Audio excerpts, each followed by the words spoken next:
নমস্কাৰ। আজি মই এয়া ফুলকবি কাটি লৈছোঁ, বইল কৰিম। ফুলকবি আলু মাছ যোগাৰ কৰি লৈছোঁ ধুই পেলাই। কেৰাহী পাতিছোঁ, তাতে তেল ঢালি দিছোঁ, নিমখ হালধি অকণমান দি দিছোঁ মাছ ফ্ৰাই কৰিবলৈ। সেইফালে মই ফুলকবি আৰু আলুগুটি বইল কৰি আছোঁ। সাৰ দিয়া পাচলি অকণমান বইল কৰি ল'লে ভাল বুলি তাকে বইল কৰি আছোঁ। এইফালে জলকীয়া, পিঁয়াজ, বিলাহী, নহৰু যোগাৰ কৰি লৈছোঁ মাছৰ তৰকাৰী বনাবলৈ।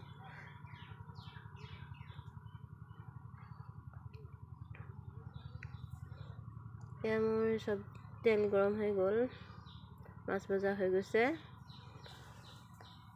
ইয়াতে মই পিঁয়াজ, নহৰু, আদাখিনি ধুনীয়াকৈ ভাজি ল'ম।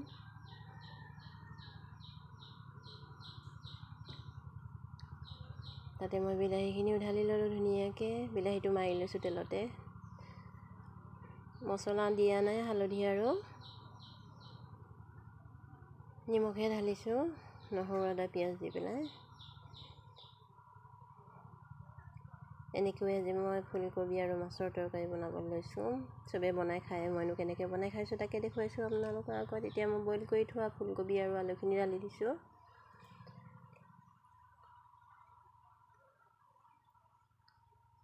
এয়া মই ধুনীয়াকৈ লৰাই লৈছোঁ।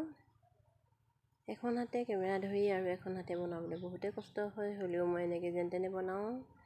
এয়া মোৰ ফুলকবি আৰু আলু ভজা হৈ গৈছে, মই ঢাকনা মাৰি দিছোঁ। এয়া চকী ধুনীয়াকৈ সিজি গৈছে। এয়া মোৰ ধুনীয়াকৈ সিজি গৈছে।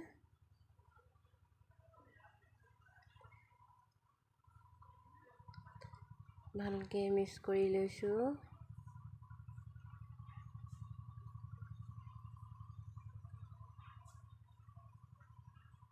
ইয়াতে মই দিম উতলা গৰম পানী। উতলা গৰম পানী ঢালি দিলে চব্জিটো খাবলৈ খুব ভাল লাগে।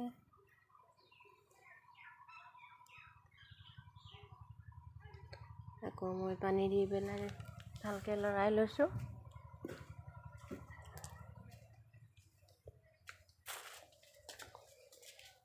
ইয়াতে দি দিম মই মাছ ঢলা হৈ গৈছে মোৰ। মাছখিনি ঢালি ধুনীয়াকৈ লৰাই লৈছোঁ। তাতে মই অকণমান ধনিয়া গুড়া দি দিছোঁ। কেঁচা ধনিয়া নাই, গোটা ধনিয়া পিচি পেলাই থোৱা আছিলে, তাৰে অকণমান দি দিছোঁ। এয়া মোৰ তৰকাৰী ৰেডি। কেনেকুৱা লাগিলে আপোনালোকেও এনেকৈ বনাই খাব মোৰ নিচিনাকৈ।